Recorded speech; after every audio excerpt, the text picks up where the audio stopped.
గురుగారు, వ్యాఘ్రపాదుడు అంటే ఎవరు? చిదంబరాన్ని వ్యాఘ్రపురి, పులియూర్ అని ఎందుకు సంబోధిస్తారు? శ్రీకృష్ణుని దీక్షా గురువు అయిన ఉపమన్యువు తండ్రి వ్యాఘ్రపాదుడు. షట్కాల శివపూజతో జీవితాన్ని కొనసాగిస్తున్నటువంటి శివభక్తుడు.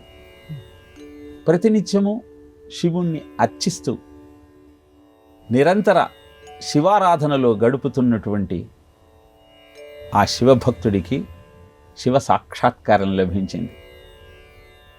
ఏం కావాలో కోరుకోమన్నాడు.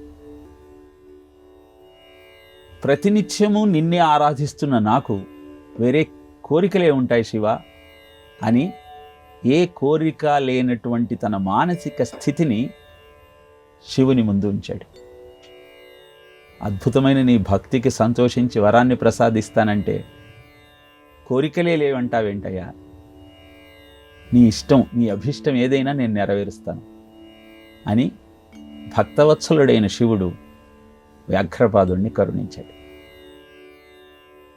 వ్యాఘ్రపాదుడు అన్నాడు, నీ పూజ చేయటానికి పుష్పాలు తీసుకువచ్చే సమయంలో అరణ్యంలో అనేక మార్గాలలో సంచరించేటప్పుడు కాళ్లకు ముళ్ళు గుచ్చుకుంటూ ఉన్నాయి. కనుక నా పాదాలను పులి పాదాలుగా మార్చమని. తథాస్తు అన్నాడు శివుడు వ్యాఘ్రపాదుడి యొక్క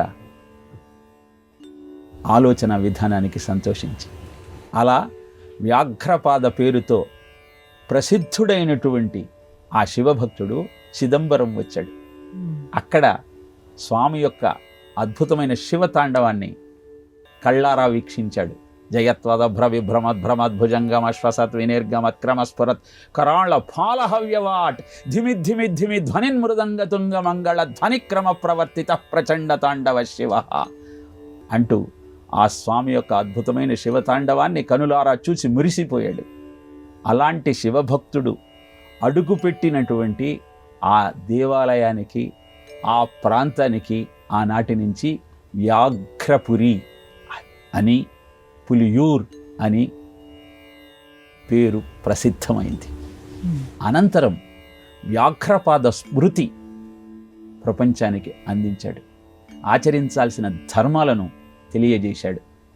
జన్మ సుకృతి యత్ పుణ్యం సుకృతం సముపార్జయేత్ తత్సర్వం నిష్ఫలం యాతి ఏకహస్త అభివాదయన్ అన్నది వ్యాఘ్రపాద స్మృతిలో మనకు తెలియజేయబడిన సత్యం. అంటే జీవితాంతం కష్టపడి ఎంతో పుణ్యాన్ని సంపాదించుకొని కనపడ్డ వారికి ఒక్క చేత్తో నమస్కారం చేస్తున్నంత మాత్రాన ఆ పుణ్యమంతా పోగొట్టుకోవాల్సిన అగత్యం ఏర్పడుతుంది. కాబట్టి ఒక చేత్తో నమస్కారం చెయ్యకండయ్యా అంటూ ఒక చేత్తో నమస్కారం చేసేటువంటి సంస్కృతి సాంప్రదాయాలు ఉన్న వారిని హెచ్చరించాడు. రెండు చేతులు జోడించి ఎదుటివాడిలో ఉన్నది కూడా మనలో ఉన్న చైతన్యమే అన్న భావనతో సర్వదేవ నమస్కారః కేశవం ప్రతిగచ్చతి అన్న ఆలోచనతో, అంతా భగవన్మయమే అన్న భావనతో ఎదుటివారికి నమస్కరించి అలవాటు చేసుకోవటం వల్ల ఆనందం మన సొంతమైతే, ఒక చేత్తో హల్లో అనో హాయ్ అనో అంటం వల్ల చేసుకున్న పుణ్యమంతా ఆవిరైపోతుంది. కనుక అద్భుతమైన వ్యాఘ్రపాద స్మృతిలో చెప్పబడినటువంటి ఈ సత్యాన్ని గుర్తించి రెండు చేతులు జోడించి నమస్కారం చేసుకునేటువంటి సాంప్రదాయానికి అంకురార్పణ చేద్దాం.